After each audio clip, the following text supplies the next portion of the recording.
So, good news is we're now through the pre-sale, and we're now really to the guts of the formal process.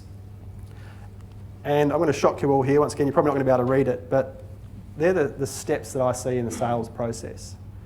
And you might be going, that's crazy, Andrew, that's too many. No one's going to be bothered going through all of that. But there's a reason for it, which I'll touch on. But just quickly, preparing the information memorandum, advertising and promoting, getting expressions of interest in, considering non-binding offers, thinking about the issue of whether you go exclusive at that stage, facilitating buyer due diligence, requesting conditional binding offers, negotiating the sale and purchase agreement, satisfying conditions precedent, settlement, the event, press release, satisfying conditions subsequent, calculating any post adjustments, receiving any held back proceeds, and collecting vendor finance. Now, the reason I have all of those things in my toolkit is because I'm going into this process with a strategy. And my strategy is to make it relatively hard for a purchaser.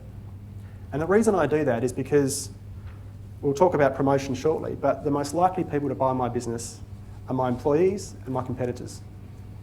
Now, if I let all my competitors come into my business and do due diligence on my business, chances are I don't know if any of them can actually buy it, want to buy it. They're just having a free look. It's like opening your house versus having closed inspections. And employees can very quickly become competitors, particularly if they're shown a level of information they might not previously have seen.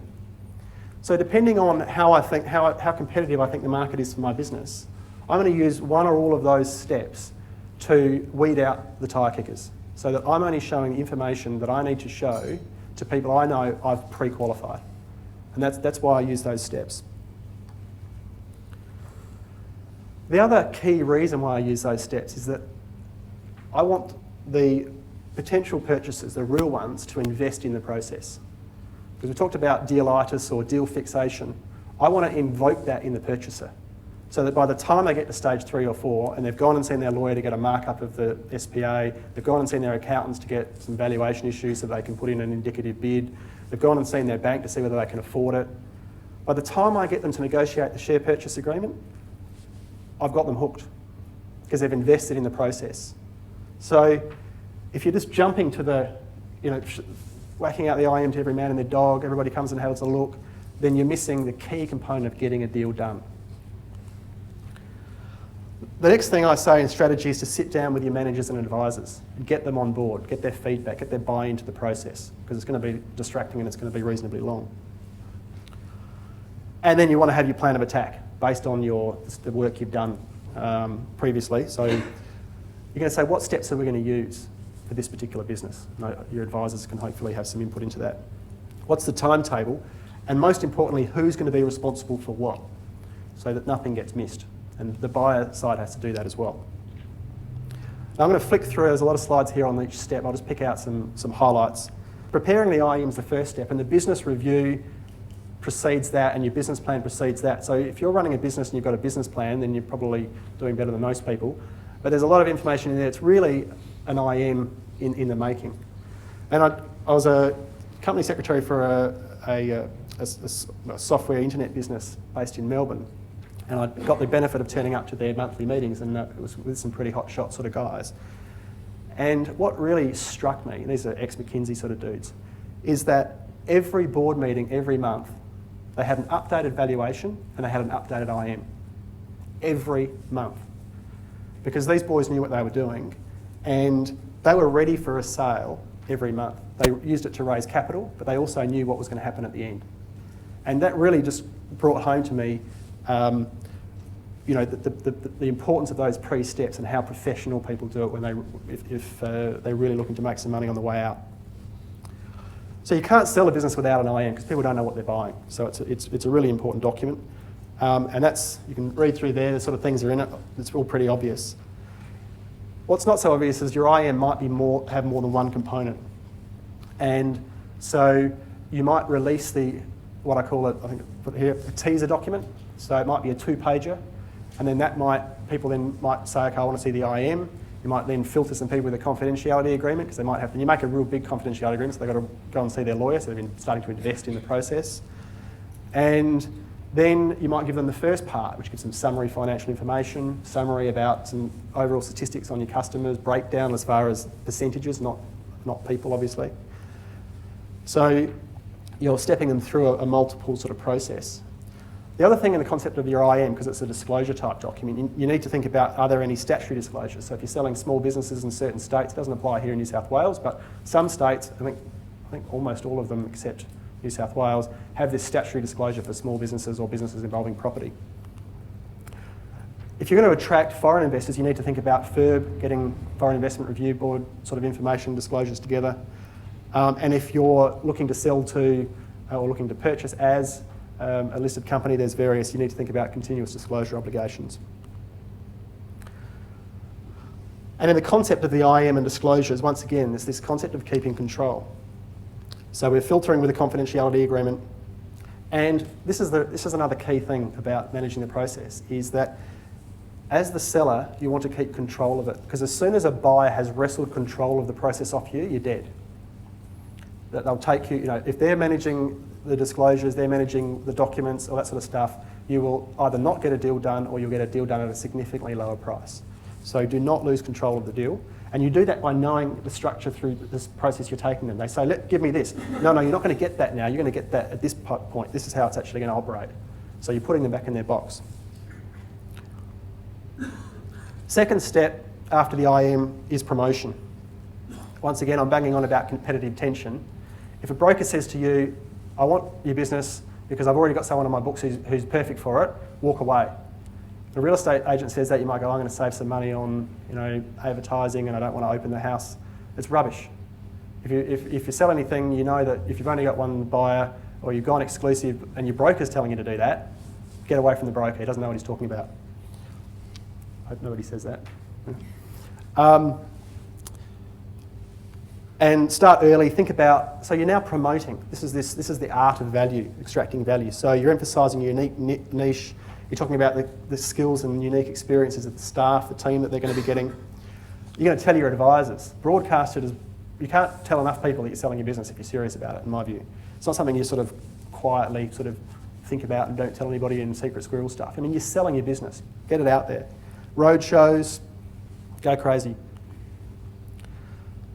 And then part of this promotion is finding a purchaser. That's what it's for. So the obvious purchasers are family, your employees, your competitors, your suppliers.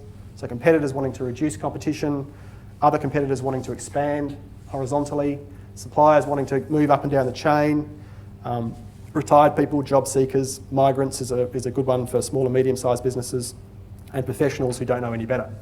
I think I've seen a lot of professionals buy businesses and think they can run them well and then get into a whole lot of trouble. Then review your expressions of interest. So you've asked in the IM for an expression of interest. Review them and listen to what people are telling you. And then do due diligence on those people before you take them to the next step. Are they going to be able to run this business? Are they going to be able to afford it? All those sort of issues. Once again, managing the disclosure, this concept of making them invest in the process. Consider non-binding offers. And what we're doing there is we're sending them off to their accountants to spend money on their accountant working out what your business is worth. But we're also getting market intel. We haven't told them what the business is worth yet or what we want for it. So we're using this to, we might give them the next stage of the IM. So we're going to give them some more, we're going to give them enough information for them that they should be able to come back and tell us that they want to pay $3 million, they want to pay $6 million. And what I also do with sellers who are interested in going that way is give them a draft share purchase agreement or asset sale agreement and ask the bidders to get it marked up by their lawyer. Once again, they're investing in the process, so they've got a markup and they're sort of showing that they're really serious. Exclusivity, you probably all know what my view is on that by now, which is basically that it kills competition and it kills price. So avoid it as a seller and go for it right from outset as a buyer. Then we get to the exciting bit from a buyer's perspective and the really distracting bit from a seller's perspective, which is buyer due diligence. So this is when they come and look at what you've got. And really, as a seller, you should be using due diligence to enable a buyer to justify a purchase decision. So This is not whether I'm interested. You've already established whether they're interested. This is to justify a purchase decision. And it's your opportunity to communicate that what you're selling actually is worth what you want for it. Obviously, the buyer is going to be trying to prove falsities, and you're trying to prove what you've been saying is correct. And this is where the key thing between due diligence and warranties comes in. Basically, a warranty is where you promise something is the case. Due diligence is where you say to somebody, here's the material, you work it out for yourself. And as a seller, you want to minimise warranties because they're the things that come back and bite you. So you want to encourage a full due diligence process, and then you want to avoid giving warranties where you've disclosed information during due diligence. And once again, it might be in stages. So what happens, the way I prefer to run a due diligence is asking the buyers to tell me what they want to see, rather than sticking everybody in the same room. Because once again, then the buyer needs to think, what do I need to look at? And then I'll supply that to them. And the buyers who are well advised will have a checklist and they'll have a questionnaire, so they will be prepared and they'll basically ask pretty much for everything I expect them to be asking for. But once again, let them take the running on that, let them invest in the process rather than just putting them, letting them run loose in a data room or among some folders. I always like to ask for a list of warranties. If I haven't done a standard agreement, given that out to potential bidders, I ask them, give me the list of warranties that you're going to be asking for in the agreement. So once again, they're going investing in the process, and I'm understanding what their concerns are. So then I can address those concerns and get a deal done. The data room, I think, should be off-site because it does two things. It keeps the distraction from your business down, but it also stops unintended disclosures of information and discussions at the water cooler. And I think that's really important to have the folders or the room, depending on how big your business is, away from your office or from your factory. Record what's in there because the data room is a form of disclosure, and your disclosures go against your warranty. So you're only responsible for a warranty to the extent that you say, this is true, subject to this. And this is what you put in the data room, and this is what you put in what's called a disclosure letter. So as a vendor, you're trying to get the clean deal. Right? So limited warranties, lots of disclosures, lots of due diligence. I've already sort of touched on warranties and indemnities, but basically a warranty is a representation something's true. An indemnity is the next level up. It's a contractual promise, sort of that something's true, and a promise to make good if it isn't. So the argument goes that indemnities are easier to enforce or get a fixed amount for. Once again, the disclosures through the data room and the disclosure letter are really important as making it's the cleanest possible deal that you can from a seller's perspective. So then we go to binding offers. And this is really where you are selecting a party to negotiate with and form an agreement with. And you might use this in the context of selecting a particular buyer. You might have put two people through due diligence, and now you're saying, subject to certain things, which are the conditions, you're offering a binding offer. So you're putting a floor on the price that you're going to get for the business. But you're also doing, and a more important thing is you're signalling competitive tension. And you might even have one person who wants to buy your business, but you ask them for a conditional binding offer. Because what you're saying is, I'm not going to negotiate with all of you. You need to say what you'll pay for this business subject to certain conditions being met, which you've now determined from your due diligence. So by the time you get to actually negotiating the sale and purchase agreement, it should pretty much be over. There shouldn't be a lot to negotiate with if you've structured the process from the outset. And really, the main thing that you'll be talking about there, if the buyer knows what they're doing, they'll be all the offers and stuff they'll be making to you in accordance with your process, they'll always be having this caveat, subject to anything that comes out of due diligence, subject to anything that comes out of due diligence. So when you get to the nub of the deal, where they try and reintroduce some negotiation into the deal, that's where you'll be doing this trade-off between, but it was in the data room, but no, I disclosed that, etc., etc.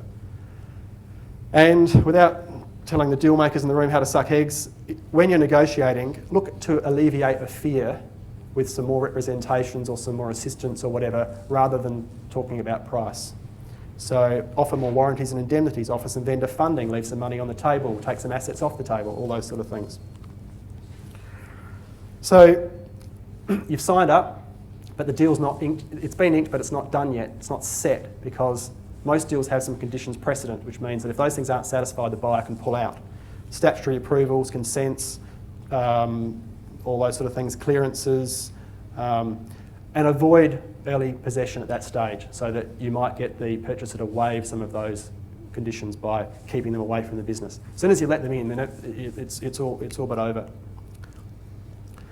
The event of completion by that stage is going to be a bit of an anticlimax, so you need to think about the timing. You might, if it's a really big thing, you might have a practice completion where you get together and go through your checklists, look at the check that you're going to get the next time you meet, those sort of things. And then a press release. You know, it might be a statement to your employees and maybe a letter out to your clients or an email, but if it's a bigger business, it might be a press release. Usually it's an agreed statement. Sometimes it's an agreed 2 statements, one from each of you. I always think it's a good idea to tell the employees first. It's a bit of an obvious one, but some people don't. We're not finished yet. Conditions subsequent. So we're talking about registering assignments, transferring telephone numbers, establishing banking arrangements. And if you've done an entity sale, preparing the completion accounts. This is where a month or so later, you go back and you actually try and work out what was the balance sheet on that day exactly. How many people have paid, how many, what sort of supplies have we bought, all those sort of issues. And that often gets overlooked, and the problem with that is that I've seen businesses where there's an assignment hasn't been done for 5 years. It's only when the purchaser looks to sell the business again that they realise they didn't actually complete half the things they needed to. And then finally, price adjustments. So this is when the completion accounts might stock was overestimated or underestimated. There might be some earn-outs and some conditions on assignments of key contracts and those sort of things.